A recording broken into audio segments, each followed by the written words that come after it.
Today, my aquatic invasive species manager, Kevin, and I will be participating in Starry Trek. Starry Trek is an event put on by the Minnesota Aquatic Invasive Species Research Center and University of Minnesota Extension in partnership with the Minnesota Department of Natural Resources, where volunteers from all over Minnesota search for infestations of Starry Stonewort in lakes. Starry is an invasive algae that was first found in Minnesota in Coronis Lake back in 2015, and then 2 years later, Starry Trek was conducted for the first time. Since then, over 200 volunteers have searched over 200 public accesses, and today we add even more to that list. Kevin and I will be visiting 4 lakes: Vails, Eden, Brown, and Long. We're up in the air. We got 3 stops, right? It's real. If you hold it up, see how the branchlets here kind of stand out because it's got a lot of hydrostatic pressure, so it's really full. If you feel of the stems like this, they're smooth. The other one you're going to get fooled with is called Cara, also known as Cara. But anyhow, it feels, when you feel of the stems like this, it's very rough. Starry is very smooth.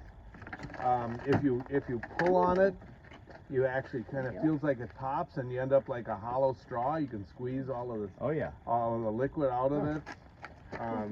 It's easiest if you find a star, but the stars you probably won't get from just your rake toss at this time of year. It'll be so dense you won't get to it. Yeah, and you can't count the number. Like with Eurasian milfoil, the number of fronds will give you a clue as to what it is. With Starry, it's all over the map, so you just can't do that. The other thing that's really kind of interesting about it, if you take it and you squeeze it, it's like bubble wrap. It kind of pops in your hand, but sometimes you'll get Cara to do that also. So don't be fooled. That's not. It's all these other clues that are the things that would really help you out. It doesn't lose its form. See how it kind of stands out? Cara will kind of hang down. See, but that's not always true. See, because how the bottom of this is, it kind of hangs down. It's just so heavy. One of the things that I want to call out is that there were skill levels across the board. There were people that have never thrown a rake there, that don't know a ton about Starry Stonewort, but like you saw in the previous clip, Kevin does a great job of really breaking down the elements of how you can identify Starry Stonewort versus its native lookalikes. And then there are a variety of other invasive species that they cover at the start of the training that I didn't show, including identification cards that are available in your pack.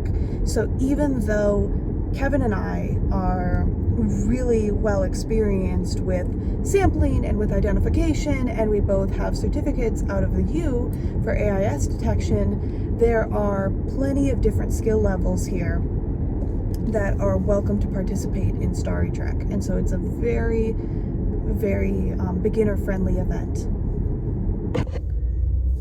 So we just got our assignments for which lakes we're going to. We're going to 3 different lakes over 41 miles. It's actually one of the smaller routes that we've been on before. And so we are going to go and build out our site plan on the drive and then sample at each lake. The way that it goes is that you sample from not infested to possibly infested, because you want to reduce the likelihood of any transmission at all from lake to lake. And so we're going to sample in a lake that we hope doesn't have any Starry Stonewort at all to somewhere that might have a sighting. After getting lost multiple times, we finally arrived at Vails Lake. There was no dock and only the access, so we just surveyed the shore for 30 seconds, identified where we would want to throw the rake, and started. There were a couple of planks in the water for boats to be launched at, so we tried to avoid those so that we wouldn't have to get into the water and save the rake. The second lake we went to was Eden Lake. Because of all the rampant storms across the state, there were high water levels. Again, we surveyed the area for 30 seconds, identified where we would want to throw the rake, and sampled. So in our little bag of wonders here, there are Ziploc bags that contain these little paper sheets. And so if we were to find something, an aquatic invasive species, we would be writing down what we think it is, the different dates, the different details of it, and then we put one per baggie with one of these little sheets, and it's important to write it in pencil and just in case there's any water in it, so we don't want it to bleed. So there's a bunch of different stuff: towels, identification things, a garbage bag. Apparently some people like to collect trash of the different boat accesses. Usually we don't see a ton, which is really good.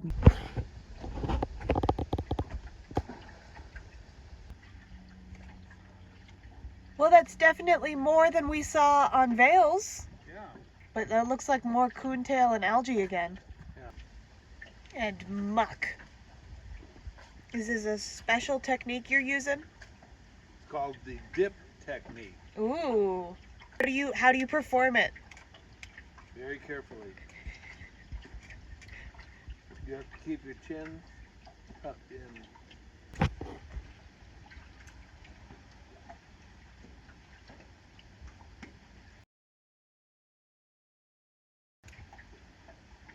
Another 0? Yep.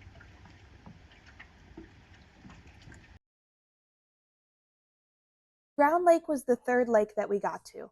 Again, the high water levels meant that their dock was a little bit harder to access, but it wasn't a big deal. We got up there, surveyed, sampled, and left. The last lake we went to was Long Lake, and here the water was so high that the dock was actually submerged underneath the water. This time, I volunteered to throw the rake because I was wearing sandals. It was a very noble sacrifice on my part. Because the bottom of my pants. I felt like I had better technique on the first one. No, the first one was a big dud, but do that again. I just assumed. Oh, what a wonderful throw. We're overachievers. We'll tell them we threw 7. Oh, look at that. Whoa. Want to talk about overachieving? What is it? All coontail. Coontail. But this is spread pretty far apart, huh? I don't know. I think you got to look at a frond and see the coontail. The fronds are so different. Yeah. Because this is Coontail. coontail. Milfoil. I think so. Is it northern or is it? They have Eurasian here also, and they have hybrid. What's the difference? Well, it'll be the number of fronds. No, I think that's coontail. You think so? Mhm. It's like this is the top. That's coontail like. Yeah, I think this is too. So this is a 'Cause lot of it there's looks not- like this. Is it just young? Yeah. Young Yeah. coontail. Oh, the bottom of your pants got wet. Did they? Okay, now we get to see the rope whip. Yeah, we got it. Yes. Yeah, no, this is all rocks. All Yeah. the vegetation is over there. Yeah, and that's not surprising because that's where the boats go through. I mean, they kind of go out right there. Since we went out on the trek, the data was collected and evaluated, and no new aquatic invasive species, with the exception of some snails, were identified in any of the lakes. If you're interested in being a part of a future Starry Trek, we highly encourage you to go out and look at the information available on the MACIRC website. Thank you so much for watching, and thank you for your support of the Coronas Lake Association. Yeah, it looks like you're trying to brush the water off. Does it? I was trying to get some of the plants off.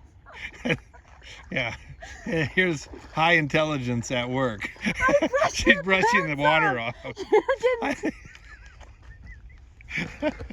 All right.